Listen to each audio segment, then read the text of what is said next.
যারা জিনা করে তাদের এক্সাম্পলটা, আর যারা হালাল ভাবে বিয়ে করে তাদের এক্সাম্পলটা অনেকটা এমন।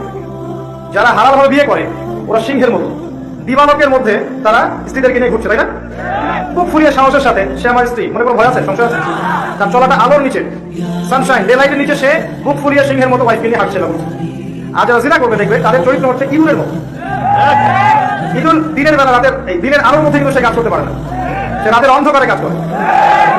কথা বুঝতে পারছেন? যখন আপনি এই যে অবৈধ সম্পর্কে থাকবেন, এটা ইঁদুরের স্বভাব। সিংহের স্বভাব নিয়ে নেন, হালাল ভাবে বিয়ে করে দিবালোকে স্পষ্ট ভাবে স্ত্রীকে নিয়ে করেন।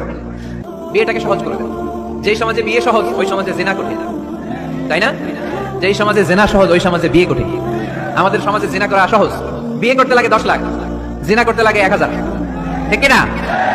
10 লাখ টাকা ছাড়া বিয়ে করা যায় না। এটা লাগবে, ওইটা লাগবে, এই দাও, ওই দাও, মোহর দাও, বিশাল অঙ্কের মোহর। 10 লক্ষ টাকা ধার্য না করলে মেয়ে দিবে না, এরকম আছে না নাই?